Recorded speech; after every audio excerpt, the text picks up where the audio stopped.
Sunyi dikutuk, bising disambut, Aratnasun gemetar tapi turut. Yang tenang ditinggal, yang gaduh dijunjung, Geroh datang bagai angin yang tak bisa dibendung. Mula-mula mereka datang dengan kaki pelan, menyusuri tepian Aratnasun yang retak. Tak ada niat jahat dalam wajah mereka, hanya tubuh-tubuh yang menua dalam kelelahan dunia. Tapi kemudian, suara itu tumbuh. Geroh, ia bukan sekadar suara, tapi kehendak yang menampar langit dan mencaci sunyi. Dulu ia hanya gaduh di daratan, kini ia menyeberang ke sungai Nawak Nep Olos, bahkan menari di gelombang laut Natales. Yang dulunya hanya debur dan desau, kini menjadi ruang gemuruh, pesta yang tak diundang. Kota tak lagi mengenal diam, sungai kehilangan pelukannya. Laut kini dijarah oleh dengung. Di bantaran sungai Nawak Nep Olos, perahu-perahu tak semua lagi membawa jala. Kebanyakan dari mereka memanggul pengeras suara yang tak masuk akal sebagai bekal menuju kegaduhan.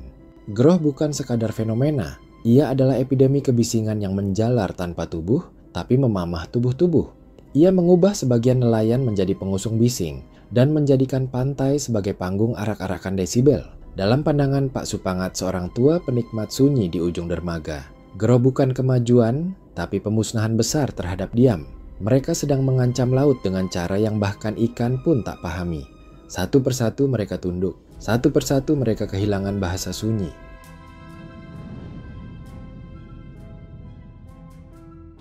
Dulu, Geroh hanya menggigilkan tanah.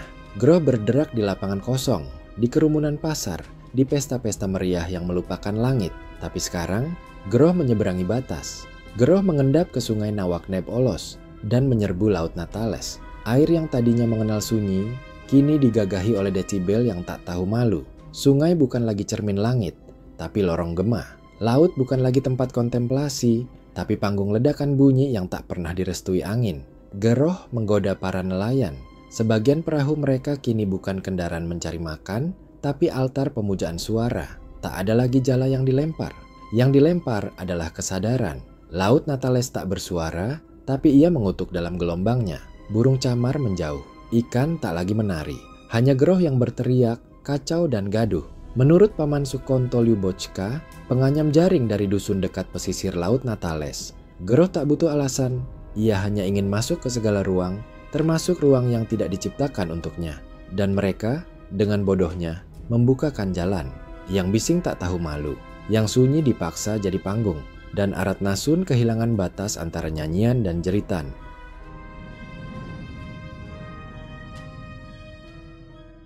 Ada ironi yang terlalu tajam untuk ditertawakan. Nelayan yang dahulu hidup dari sunyi, kini menjadi penjajah kebisingan. Perahu mereka bukan lagi perpanjangan tangan laut, melainkan barisan pengeras suara yang mengguncang riak. Di sungai Nawak Nep Olos, sebagian nelayan tak lagi menunggu gerakan ikan. Mereka menunggu giliran. Giliran untuk mengangkut Geroh, memperdengarkannya ke arah manapun yang bisa dijangkau oleh mesin, tanpa peduli apakah gelombang menyukai bunyi itu. Tali-tali perahu yang dulu diikatkan ke dermaga demi istirahat, kini diikatkan demi karnaval bising. Tak ada waktu untuk hening, karena hening dianggap sisa zaman. Geroh menjadi mata uang baru, suara menjadi status. Dan sebagian warga Aratnasun yang tadinya nelayan menjelma operator dari pesta, yang bahkan mereka sendiri tak mengerti tujuannya. Sebagaimana dikatakan Bu Sarijem Butterfly, istri nelayan yang menolak membawa Geroh. Suamiku dulu membawa ikan dan doa pulang. Sekarang ia membawa bising dan wajah asing. Ia pulang tanpa laut di matanya. Inilah transisi yang tak dicatat sejarah. Dari pemelihara ekosistem menjadi penyapih kedamaian. Laut bukan lagi teman, tapi korban.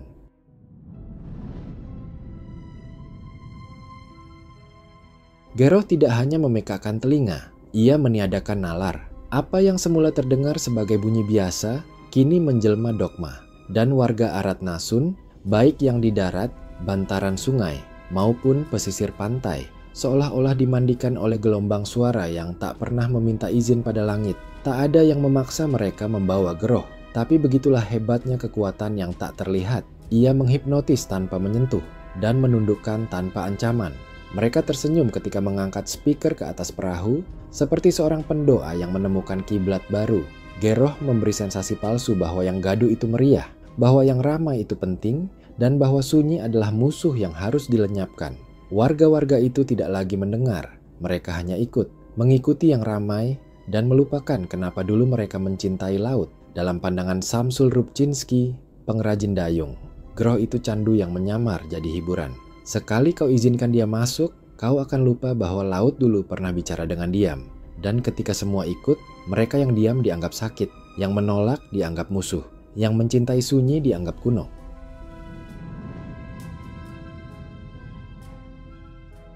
Ada sesuatu yang melampaui nalar dalam ekspansi Groh ke laut lepas. Ini bukan sekadar soal suara, ini soal hasrat yang tak tahu malu. Warga-warga Arat Nasun dengan penuh kesadaran menaruh speaker di atas perahu, menembus ombak, lalu menyalakan kebisingan di jantung Laut Natales. Untuk apa? Tak ada pesta di sana, tak ada penonton, selain camar yang lari dan ikan-ikan yang gemetar di kedalaman. Tapi mereka tetap melakukannya, seolah menantang siapapun yang pernah percaya bahwa laut adalah ruang suci. Apa mereka sedang menantang Kadita, sang penguasa Laut Natales? Ataukah mereka sudah terlalu tumpul untuk menyadari bahwa yang mereka tantang adalah sunyi itu sendiri? Sunyi yang selama ini memberi napas bagi hidup mereka? Groh di laut bukan sekadar kesalahan. Ia adalah penodaan. Ia adalah simbol bahwa manusia sanggup membawa egonya sampai ke ujung dunia, lalu memaksakan dengungnya di atas pusaran alam. Sebagaimana dikatakan oleh Juminten Volkova, cucu pelaut yang tak lagi melaut. Kalau dulu kami membawa doa ke laut, sekarang mereka membawa gaduh. Dan gaduh itu bernama Geroh. Di atas air, Gema tak punya dinding. Tapi Gema Geroh menemukan caranya sendiri untuk memukul jiwa.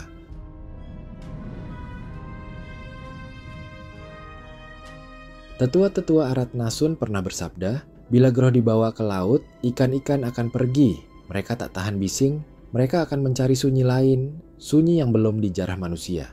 Awalnya hanya dianggap dongeng, lalu hari ini tiba. Nelayan yang dulu pulang membawa hasil, kini pulang dengan wajah hampa.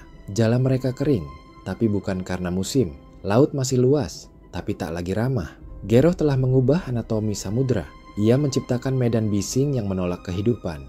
Ikan-ikan menjauh, udang menepi, karang merunduk. Laut bukan lagi ibu, laut kini menjadi korban, dirampok oleh anak-anaknya sendiri. Yang tak mengusung Groh pun ikut merasakan dampaknya. Karena dalam masyarakat yang terlalu ramai, bahkan yang memilih diam pun akan dihukum oleh kebisingan kolektif.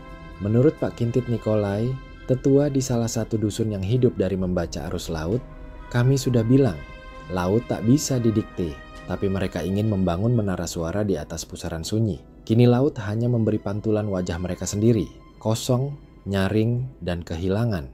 Lalu untuk siapa sebenarnya bising itu diputar? Jika yang hidup menjauh dan yang larut tak pernah minta hiburan.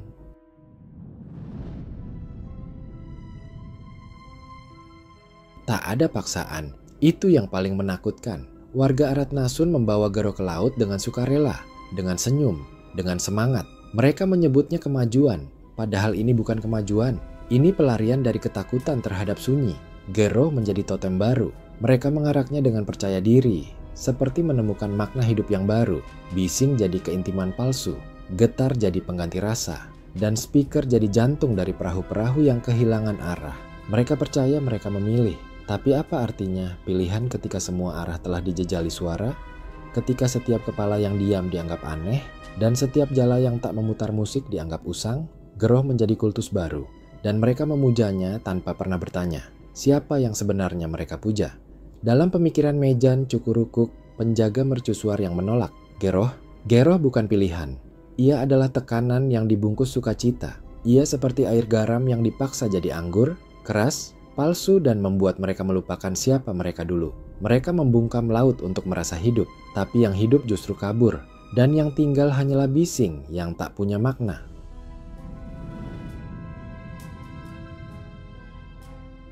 Geroh tak pernah cukup. Ia haus ruang. Setelah daratan ditelan, sungai dijajah, maka laut pun harus ditaklukkan. Yang tadinya hanya ritual kecil, kini menjadi prosesi besar.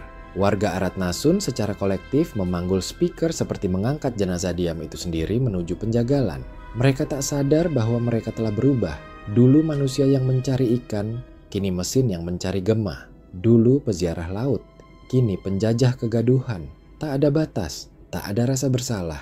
Mereka membawa Geroh ke tempat di mana sunyi lahir, Laut Natales. Tempat yang selama ini jadi pelabuhan terakhir dari jiwa yang luka. Tapi kini, bahkan luka pun tak sempat diam. Apa yang mendorong ini semua? Ego, keinginan untuk menguasai semua ruang, termasuk ruang yang tak butuh suara mereka. Sebagaimana ditulis oleh Mbah Sojon Surojon, tetua dari Lembah Laran, yang paling mengerikan dari Geroh bukan suaranya, tapi keyakinan penikmatnya bahwa semua tempat butuh diramaikan. Padahal tak semua tempat merindukan mereka. Mereka tidak membawa musik ke laut, mereka membawa penaklukan dan sunyi yang dulu menjaga mereka diam-diam, kini ditelan hidup-hidup.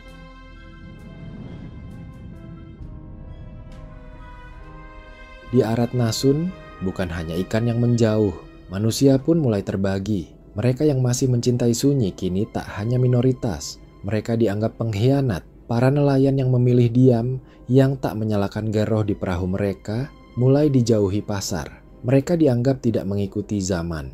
Padahal mereka hanya menjaga satu-satunya yang masih waras, yaitu keheningan.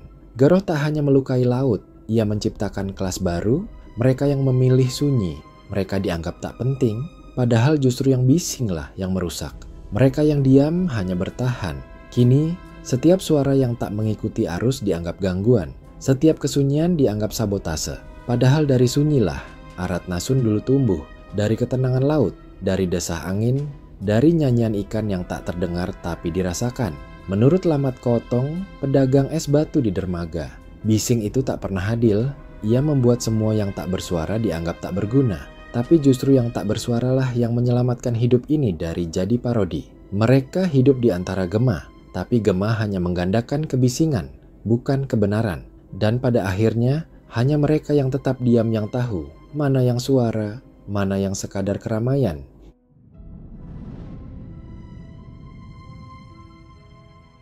Sekarang, sunyi tinggal dongeng yang dituturkan dengan bisik-bisik.